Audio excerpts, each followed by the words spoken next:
and today I am reviewing Yale Repertory Theater's production of Macbeth in Stride, written and directed by Whitney White, directed by Taibi Magar and Tyler Dobrowsky, and choreographed by Raja Feather Kelly, running through December 14th at the University Theater at Yale at 222 York Street in New Haven, Connecticut. Rock on over to my Patreon page where you can, for as little as $1 a month, support my work here, as well as my classic cinema podcast, Yesterday's Matinee, where we have recorded our latest episode, Ray, which will be out in the next few days. Thank you to all my current patrons, especially my Neo and Hamilton tier patrons, and welcome to the new ones. A link will be in the description. I usually don't review shows so late in a show's run as I did with Macbeth in Stride. This review for the show isn't coming out until after its run at Yale Rep is complete. Its run was fairly short, only 10 days, and my schedule was incompatible until late in its run, but this is a show that will likely have a life after Yale Rep, and I wanted to offer it to you all as something to consider if Whitney White brings the show to your neck of the woods. As far as revisionist theater goes, particularly revisionist Shakespeare, this is actually a pretty good show, and I recommend checking it out if you have an open mind to consider what is being presented here. Whitney White is credited as the character Woman, who is kind of emblematic of the universal she, particularly a representation of the black female, who has suffered the oppression of both racism and the patriarchy. Through the retelling of William Shakespeare's Macbeth, telling the story from Lady Macbeth's perspective, she looks to find a kindred spirit in Lady Macbeth as someone who, because of her identity, is prohibited in getting what she truly wants, which is power. It's a tremulous trail to tread as Lady Macbeth and her husband, here played by Charlie Thurston, who is credited as just man, commit horrendous atrocities to seize the power they seek, committing regicide to ascend to the throne, and then further murders in order to maintain that power.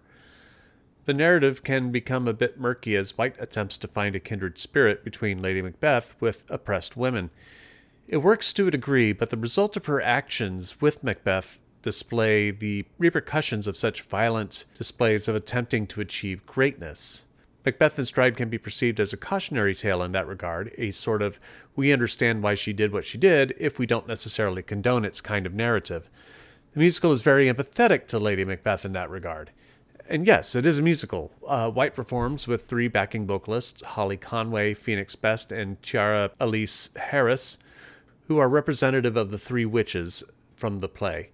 There's a certain irony here as Lady Macbeth never actually meets the 3 witches in Macbeth, but their influence on her is paramount to the story. The music is a massive blend of rock, R&B, soul, and pop. It sounds great, and the fusion works with expressing the various dynamics of White's emotions throughout as she gives a performance that is part Tina Turner, part Diana Ross, mixed with some Alicia Keys and Rihanna. Thurston gets delegated to playing the accordion, which I think is hysterical. The songs don't necessarily move the plot forward too much, but it does create an atmosphere of emotion and tone. What I particularly like about Macbeth in Stride is the actual use of Shakespeare's dialogue. White doesn't skimp on the bard here in this interpretation of Macbeth.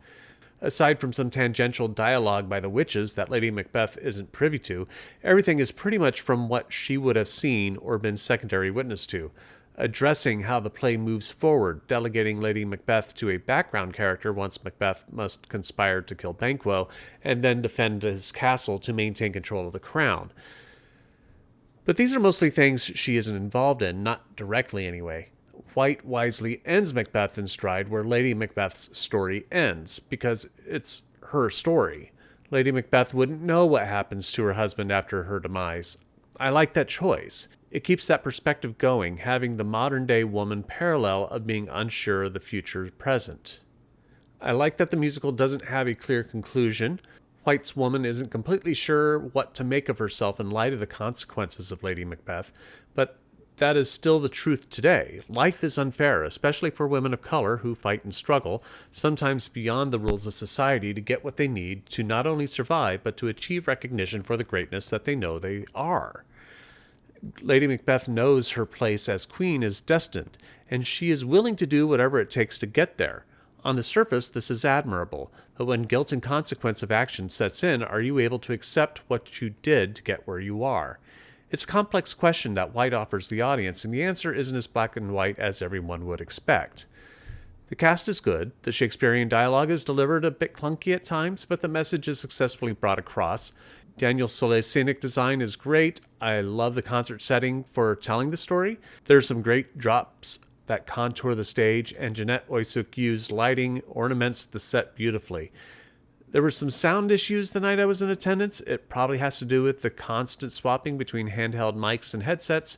The gains or the balance were off at times, causing a funny echoing quality that probably wasn't intentional. Macbeth in Stride is a challenging piece. It took me a few days after viewing to really solidify my thoughts on the piece in a way that I think I've done it justice and treated it fairly. As a revisionist piece, I think it is far better than other shows I've seen try it, particularly shows like & Juliet, which you all know how I feel about, and if you don't, you can check my review on it. This is much smarter. It's respectful of the original material while questioning the role of Lady Macbeth and giving her credit for who she is beyond what most people would. I'm not saying everyone is going to agree with the conclusion or the argument, but I think it's an argument worth listening to. But I am only one man's opinion, so be sure to leave yours in the comments below. I'd usually leave a link to get tickets to see the show, but since it is already closed, I'll leave a link to Whitney White's website in the description where hopefully you can keep track of future productions of Macbeth in Stride. Also in the description will be a link to my Patreon and Spotify pages, as well as my social media where you can support my work. You can also support me by liking and sharing this video, subscribing to the channel, and clicking the notification bell to be alerted to future reviews. My next review will be the off-Broadway production of The Merchant of Venice at Classic Stage Company. Thank you for watching, and I will see you at the theater.